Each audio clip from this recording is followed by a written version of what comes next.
Viking എന്നാൽ ഒരു യാത്ര പോകുന്നവൻ എന്നർത്ഥം. പക്ഷേ ഈ യാത്രകൾ പലപ്പോഴും ക്രൂരമായ കൊള്ളയുടെയും കണക്കില്ലാത്ത കൊലപാതകങ്ങളുടെയുമായിരുന്നു. 8-ാം നൂറ്റാണ്ട് മുതൽ 11-ാം നൂറ്റാണ്ടുവരെ യൂറോപ്പിൽ ഭീതി പടർത്തിയ നോർവേ, സ്വീഡൻ, ഡെൻമാർക്ക് എന്നിവിടങ്ങളിൽ നിന്നുള്ളവരായിരുന്നു ഈ വൈക്കിങ്ങുകൾ. ഇരുണ്ട വനങ്ങളിലൂടെയും അഗാധമായ കടലിലൂടെയും അവർ സാഹസികമായി സഞ്ചരിച്ചെത്തിയത് നാശവും ദുരിതവും വിതയ്ക്കാനായിരുന്നു. അവർ ലോകത്തിലെ ഏറ്റവും മികച്ച കപ്പൽ നിർമ്മാതാക്കളായിരുന്നു. അവരുടെ ലോങ്ഷിപ്പുകൾ മരണം വിതയ്ക്കാൻ ചിറകുകൾ വെച്ച ഡ്രാഗണുകൾ പോലെ ആഴം കുറഞ്ഞ നദികളിലൂടെയും കൊടുങ്കാറ്റുള്ള കടലിലൂടെയും ഒരുപോലെ പാഞ്ഞുപോയി. കൃഷി, മീൻപിടുത്തം, വേട്ടയാടൽ എന്നിവയായിരുന്നു അവരുടെ പ്രധാന ജീവിതമാർഗം. എന്നാൽ അവരുടെ യഥാർത്ഥ ലക്ഷ്യം എപ്പോഴും സമ്പത്തും അധികാരവും ക്രൂരമായ കൊള്ളയുമായിരുന്നു. മരം കൊണ്ടും പുല്ലുകൊണ്ടും നിർമ്മിച്ച ലോങ് ഹൌസുകളിലായിരുന്നു അവരുടെ താമസം. യുദ്ധക്കൊതിയും അക്രമവാസനയും സിരകളിൽ അലിഞ്ഞുചേർന്ന ഈ യോദ്ധാക്കൾ ഒഡിൻ, തോർ തുടങ്ങിയ നോർസ് ദേവന്മാരെയാണ് ആരാധിച്ചിരുന്നത്.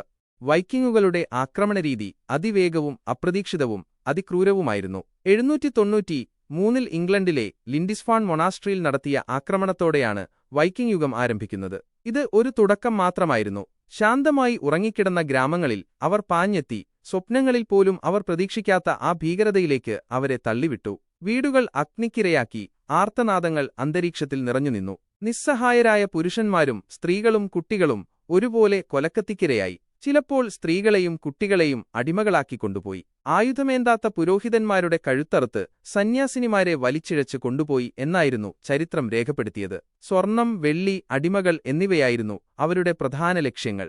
അവരുടെ ആയുധപ്പുര ഒരു പേടിസ്വപ്നമായിരുന്നു. ഒരൊറ്റ വെട്ടിൽ തലയെറുക്കാൻ കഴിവുള്ള ചോരപുരണ്ട ഭീകരമായ ഡബിൾ എഡ്ജ്ഡ് കോടാലികൾ, ഡബിൾ എഡ്ജ്ഡ് ആക്സിസ്, ശത്രുക്കളെ കഷണങ്ങളാക്കാൻ കഴിവുള്ള വലിയ ബ്രോഡ്വാളുകൾ, ബ്രോഡ്സ്വേർഡ്സ്.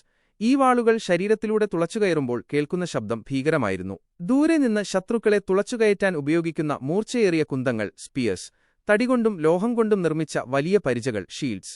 ഈ പരിചകളുപയോഗിച്ച് അവർ ഷീൽഡ് വാൾ എന്ന മരണക്കെണി തീർത്തു. അതുപോലെ കഠാരകൾ, ഡാഗർസ് പോലുള്ള ചെറിയ ആയുധങ്ങളും അവർക്ക് കൈവശമുണ്ടായിരുന്നു. ഈ ആയുധങ്ങൾ ഉപയോഗിച്ച് അവർ ശരീരത്തിന്റെ ഓരോ ഭാഗത്തും ആഴത്തിൽ മുറിവുകളുണ്ടാക്കി വേദനയിൽ പിടഞ്ഞ് മരിക്കുന്നത് കണ്ട് ആസ്വദിച്ചു.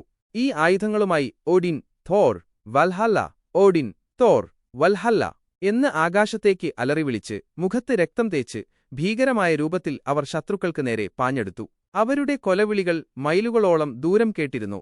അത് കേൾക്കുന്നവരുടെയെല്ലാം ഉള്ളിൽ മരവിപ്പിക്കുന്ന ഭയം നിറച്ചു. ചിലപ്പോൾ ശത്രുക്കളെ ജീവനോടെ തീയിട്ട് കൊന്നെന്നും ആന്തരിക അവയവങ്ങൾ പുറത്തെടുത്തു കൊന്നെന്നും ബ്ലഡ് ഈഗിൾ പോലുള്ള ക്രൂരമായ പീഡനമുറകൾ ഉപയോഗിച്ചെന്നും ചരിത്രകാരന്മാർ രേഖപ്പെടുത്തിയിട്ടുണ്ട്. ഓരോ ഗോത്രത്തിനും അതിന്റേതായ ചീഫ്റ്റന്മാരുണ്ടായിരുന്നു. യുദ്ധത്തിലെ മികവും സമ്പത്തും നേതൃത്വഗുണവും ഒരു വ്യക്തിയെ ചീഫ്റ്റനാക്കി മാറ്റി. ഈ ചീഫ്റ്റന്മാർ പലപ്പോഴും ക്രൂരതയുടെ പര്യായങ്ങളായിരുന്നു. ചിലപ്പോൾ പല ഗോത്രങ്ങളും ഒത്തുചേർന്ന് ഒരു നേതാവിനെ രാജാവായി തിരഞ്ഞെടുക്കും. ഇവരെ ജാർൽ എന്നാണ് വിളിച്ചിരുന്നത്. ഈ ജാർലുകളുടെ കീഴിൽ അണിനിരന്നപ്പോൾ വൈക്കിംഗ് സൈന്യം കൂടുതൽ ഭീകരമായി. അവരുടെ ആക്രമണങ്ങൾ കൂടുതൽ രക്തരൂഷിതമായി. വൈക്കിങ്ങുകൾ വെറും കൊള്ളക്കാർ മാത്രമല്ല, സാഹസികരായ പര്യവേഷകരും വ്യാപാരികളുമായിരുന്നു. ഐസ്ലാൻഡ്, ഗ്രീൻലാൻഡ് എന്നിവിടങ്ങളിൽ അവർ സ്ഥിരതാമസമാക്കി. ക്രിസ്റ്റഫർ കൊളംബസിനു മുൻപ് ലീഫ് എറിക്സൺ എന്ന വൈക്കിംഗ് യോദ്ധാവ് വടക്കേ അമേരിക്കയിൽ എത്തിച്ചേർന്നു. എന്നാൽ ഈ പര്യടനങ്ങളിലും അവർ പുതിയ പ്രദേശങ്ങളിൽ ഭരണം സ്ഥാപിച്ചു. തദ്ദേശീയരെ അടിമകളാക്കി. അവരുടെ വിഭവങ്ങൾ കൊള്ളയടിച്ചു.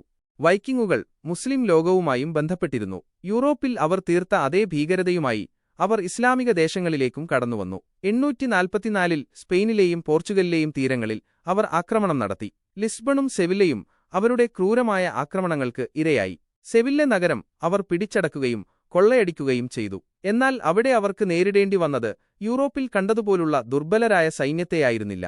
കടുപ്പമേറിയ പ്രതിരോധമാണ് മുസ്ലിം ലോകം അവർക്ക് നൽകിയത്. കോർഡോബയിലെ എമിർ അബ്ദ് അർ-റഹ്മാൻ രണ്ടാമൻ വൈക്കിങ്ങുകളെ നേരിടാൻ അതിവേഗം ഒരു വലിയ സൈന്യത്തെ സജ്ജീകരിച്ചു.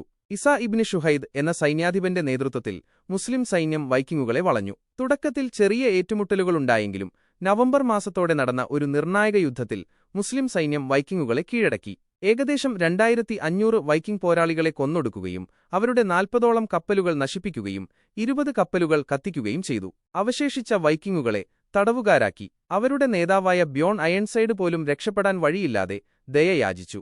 ഈ പരാജയം വൈക്കിങ്ങുകളെ ഞെട്ടിച്ചു. മുസ്ലിം ശക്തിയുടെ മുന്നിൽ അവർക്ക് പിടിച്ചു നിൽക്കാനായില്ല. പിന്നീട് അബ്ദ് അർ-റഹ്മാൻ തീരപ്രദേശങ്ങളിൽ കൂടുതൽ ശക്തമായ പ്രതിരോധ സംവിധാനങ്ങൾ ഒരുക്കി. കപ്പൽശാലകൾ സ്ഥാപിച്ചു. നഗരങ്ങൾക്ക് ചുറ്റും മതിലുകൾ കെട്ടി. ഈ ശക്തമായ പ്രതിരോധം കാരണം പിന്നീട് വൈക്കിങ്ങുകൾക്ക് മുസ്ലിം ദേശങ്ങളിൽ കാര്യമായ ആക്രമണങ്ങൾ നടത്താൻ കഴിഞ്ഞില്ല. അവർ വോൾഗ, ഡിനിപ്പർ നദികളിലൂടെ മുസ്ലിം രാജ്യങ്ങളുമായി വ്യാപാരം നടത്തിയിരുന്നു. രോമങ്ങൾ, അടിമകൾ, വെള്ളി നാണയങ്ങൾ എന്നിവയായിരുന്നു പ്രധാന വ്യാപാരവസ്തുക്കൾ. എന്നാൽ ഈ വ്യാപാരവും പലപ്പോഴും ഭീഷണിപ്പെടുത്തിയും കൊള്ളയടിച്ചുമായിരുന്നു. 11ാം നൂറ്റാണ്ടോടെ വൈക്കിംഗ് യുഗം അവസാനിച്ചു.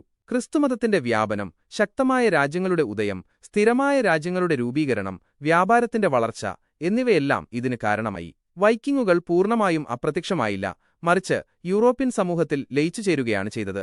അവരുടെ ഭീകരമായ ഓർമ്മകൾ മാത്രം ബാക്കിയാക്കി. വൈക്കിങ്ങുകൾ അവർ ഭീകരരായ കടൽക്കൊള്ളക്കാർ മാത്രമല്ല, ധീരരായ പര്യവേഷകരും മികച്ച കച്ചവടക്കാരുമായിരുന്നു എന്നത് വാസ്തവം. എന്നാൽ അവരുടെ കഥകൾ പറയുമ്പോൾ ചോരചിന്തലുകളുടെയും ക്രൂരതകളുടെയും മനുഷ്യൻ മനുഷ്യനോട് കാണിച്ച കൊടുമ്പാതകങ്ങളുടെയും ഓർമ്മകൾ ഇന്നും നമ്മെ വേട്ടയാടുന്നു. അവരുടെ ഭീകരമായ ആയുധങ്ങളും ഉച്ചത്തിലുള്ള കൊലവിളികളും ഇന്നും ചരിത്രത്തിൽ ഒരു ഭീകര അധ്യായമായി നിലനിൽക്കുന്നു. ഈ ഭീകരമായ യാത്ര നിങ്ങൾക്ക് ഇഷ്ടപ്പെട്ടു എന്ന് വിശ്വസിക്കുന്നു. അടുത്ത വീഡിയോയിൽ മറ്റൊരു അധ്യായവുമായി കാണാം. നന്ദി.